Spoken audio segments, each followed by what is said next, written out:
Well, here I am, Fixing 50, episode 2. I just started a brand new diet. How's that going? About that.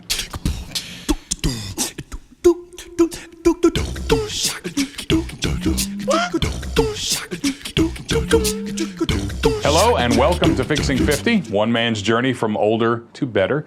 I'm Guy, that guy that this is all about, at least for now. So whether you're watching for the first time or if you've seen one of the first couple of episodes, thank you so much for watching. I truly appreciate it. I decided after spending the better part of 50 years abusing this body of mine from the inside out that I was going to stop doing that. Knowing that I can't undo any of the real damage that I've done already, I'm hoping that I can make some of the more painful parts hurt a little bit less and live a little bit healthier. I figure if I've done that, then a lot of the other problems in my life begin to fix themselves. I'll get better control of what I eat. My lower back won't feel like I'm carrying around a subcompact car on my upper back. My clothes will fit better, and I'll be able to look at myself bare naked in the mirror without immediately thinking of Jabba the Hutt.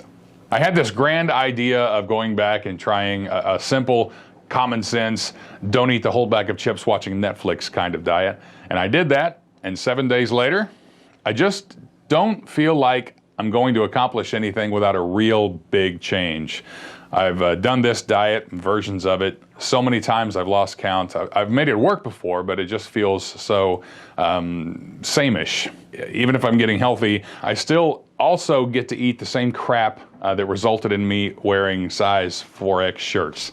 I feel like I'm like one bad day at work away from holding up the convenience store and stealing all their Ben & Jerry's. So I feel like I need something that feels like a big change. This YouTube channel is what this is all about, after all, big changes, right? So it dawned on me that I've already been doing some research. I've talked about how on New Year's Eve last year, I started thinking seriously about fixing me, and I've been reading a lot of self-help stuff this year. And when it comes to weight loss, one of these stories stuck out. If you're a fan of Penn and Teller, you may know Penn Jillette. He's the taller, bigger one that talks. He was a big guy, he was heavy, he was on medication to try to keep himself upright and alive. The doc told him that it was going to keep getting harder to control his blood pressure with medication, and that if he could lose 40 pounds, it would be easier to keep his blood pressure in line. He also told him that if he could get down closer to, say, 200 pounds, I think he was like 330, if he could lose 100 pounds, he probably wouldn't need any of the meds, like, at all. He decided to take that advice from the doctor, but he also didn't just want to diet, like traditionally by watching calories and such. He kind of wanted to blow it up. So he just ate potatoes. For 2 weeks, that's all he ate. And I've heard him talk about it. It was almost like a reset, I think. The only thing he tasted for 2 weeks was potatoes. I don't even think he put anything on them, actually. It was just potatoes. He may have cooked them, but I don't know, maybe not. Anyway, he started adding in other vegetables after about 2 weeks. Then he started changing that up just a bit and slowly began reintroducing other foods into his diet until he eventually found his way back to food, but with this brand new respect for it. And I thought, this is exactly what I'm looking for. I want to reprogram my taste buds. I want to learn how to taste food again, to appreciate the taste of it instead of just cramming in a bunch of unhealthy junk into my cake hole just to feel like I have something in there. So I want to blow it up with something that goes against every single bad habit I built by eating from that stupid damn food pyramid that they sold us for so many years that started like way back in elementary school. Now, in the interest of full disclosure, I have to again admit that I already know how I want to do this. Through this journey of rediscovering myself at 50, I pretty much knew where I wanted to land when it comes to dieting and nutrition. I admitted in my first video that I've tried pretty much every other diet plan I could get my hands on. I've done Weight Watchers and Jenny Craig and Nutrisystem. I've taken pills, little pills, to try to curb the little voice in my head that tells me I should eat. Again, all of these plans usually worked for me for a while. I mean, you don't have to search very long to find some fairly high-profile success stories on these too. It is possible to do these regular diets and make them work. Oprah was the latest success story with Weight Watchers, if you've followed her at all. I just never seem to be able to make the success stick. My problem with each of these is that they're all based on pretty much the same idea. Eat fewer calories, eat more fruits, eat more vegetables, don't do drugs, stay in school, blah, blah, blah. And when the new would wear off, of each one of these diets, I was back where I started. I was hungry, I felt pretty blah, somehow always wanting more, even though I knew it was like just going to make me feel like crap. So back to the drive-thru I'd go, like both actually and mentally, to prove to little Miss Jenny Craig that her diet sucks. I would always begin to blame the diet for all of my little failures along the way until eventually I'd give up on that one too. I guess for me, blaming the diet was the easiest excuse that I could use to begin eating food that I knew was doing nothing to keep me alive. And then one day, finally, in my late 30s, it hit me. It took me a long time to figure it out, but I finally realized that it wasn't them. It wasn't the diet, it was me. As much as I wanted to believe that each one of these diets would eventually have me ending up in size 34 jeans, it was all a lie.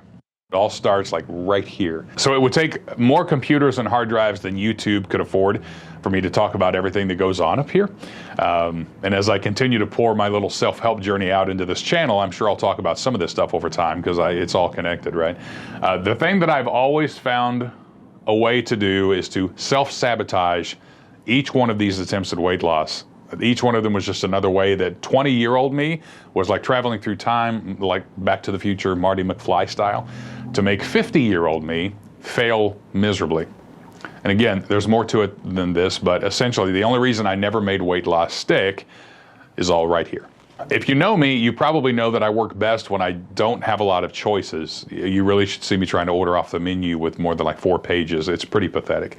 The perfect menu to me would be one with 4 pages. Very pretty front cover with a great big friggin' steak on it.